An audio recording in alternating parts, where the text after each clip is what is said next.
No, let me explain how I remember this. And because everybody remembers it from their own perspective. You know, I remember this. I remember the walls closing in on me at DC Comics. I remember Mark Waid. I remember a few others taking me aside because they'd heard basically people started calling me a Nazi, and I didn't like it. And I mean, especially after I told some kid to go kill himself, I said, "Go kill yourself, loser," to some SJW who was attacking me on Facebook, and I meant it like go jump off a bridge.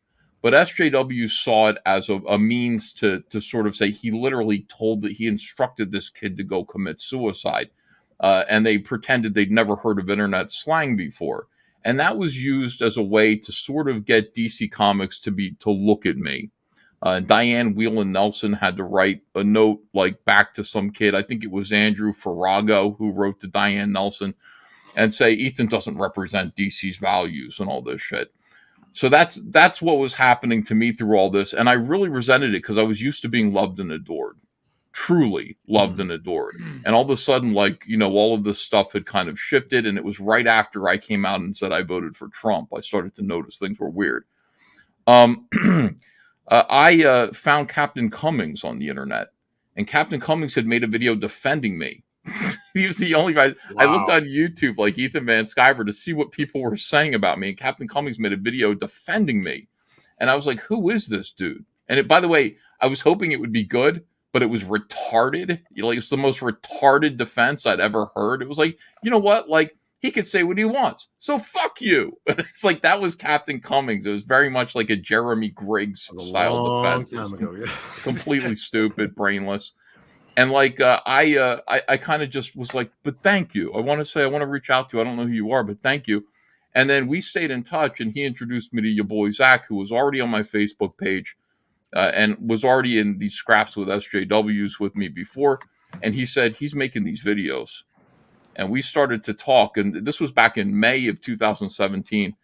He was making videos and making money. He's like, I'm paying my bills on YouTube, Ethan. He's like, you got to do this. You got to get into this.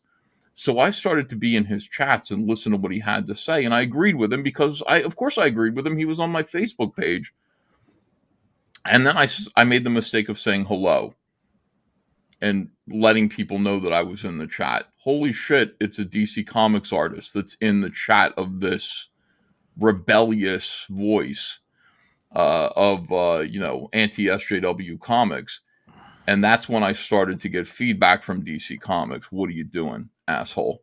And people were pulling me aside. This is a good way to destroy your career. You realize that? You're hanging out with this guy who's like, he's, hoping for the death of marginalized people, whatever it was that they were saying.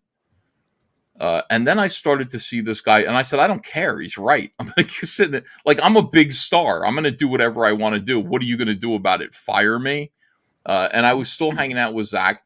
And I saw this little Spider-Man avatar appear in the chat as a little kind of McFarlane-esque Spider-Man head that showed up. And it was like, this is another professional from Marvel Comics. His name is Jon Malin. Never heard of you. Never heard of you before. You were at Marvel. I was at DC.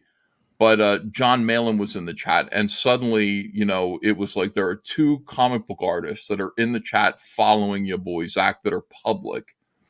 And I remember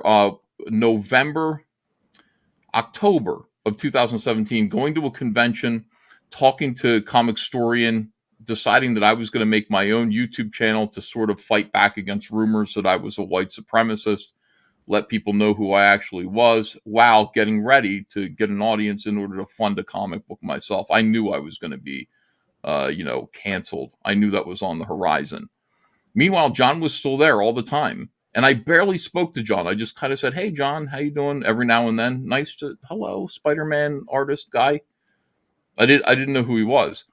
And then me and Zack were talking all through this. And around January of 2018, I said, I'm going to get ready to launch my book now. I'm getting ready. I got a couple more things to do on my DC contract. I'm going to go off and do my own thing.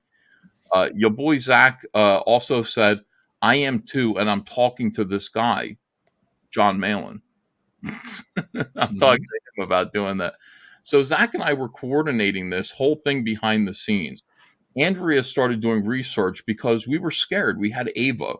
Mm-hmm. February of 2018, I was officially canceled. DC called me and said, that's when I said, we're going to go ahead. I got to finish a couple of books and we're fucked. We're free falling here. At that point, Zach and I were pretty sure what we were going to do. I believe I had an illustration for Cyberfrog. I was ready to go. And I just said, we're doing it. Who's going first, me or you? And he said, I'll do it. I'll go first. And he already had Jon Malin lined up to draw it. So that's how I remember it from my perspective. Yeah, I don't have any disagreement with any of that. In February, Jon Malin got viciously canceled. That same month, John, was it February or January? I'm not sure. Those were two very important months, January, February of 2018. The swarm was fucking horrendous. I mean, it was awful. It was the worst it could ever be. Richard was running scared. He was telling people to unfollow him. If you were a professional, unfollow him because you're going to be canceled if they find out that they see your name in his Twitter followers. And it was horrendous. And I remember Zach calling me up in the middle of the night, midnight, and being like, yo, we need your help, dude. Jon Malin is being canceled. You got to help him right now. Like they're going after Jon Malin big time. And I got out of bed and I went downstairs and I fired up a live stream, invited Jon Malin to come on along with that black guy, Darrell. Remember that? And I said, Darrell, you're calling me a white supremacist. You're calling Jon Malin a white supremacist. Why don't you come on here and defend yourself? And he used that while we were doing this interview. He used that to say, I'm being pressured by white supremacists to come in the middle of the night. He was up online. Like the whole thing was such bullshit, but it was so well orchestrated. But that's when Jon Malin really got canceled. And it might have been in January, it might have been in February, but I'm fully prepared to say Jon Malin was definitely aside from Kelsey. It's hard to say. I don't know. I'm just saying what I remember. So I'm speaking from my memory. Like I didn't even know you yet, Kelsey. The thing is that you're both right. Except the only one that's not right is Mike Miller. Yeah, Mike is like way out of left field. And then I remember talking to Mitch Breitweiser because he got canceled real quick too for that Trump sword thing. And we were both talking like, we can do this. We can create our own comics and distribute them. We just have to figure out how to distribute them. That was something Mitch and I were talking about. So I would say Mitch was early on an important part of ComicsGate, and he was one of the first guys in there. Mike wasn't, dude. Mike was nowhere. Like Mike, he was like money. It was like Jawbreakers 404,000, Cyberfrog 538,000. Can I come over? That's what it was. Like we were already funded. We already had like big results. People were talking about us. We had ComicsGate Live going already. And here comes Mike S. Miller.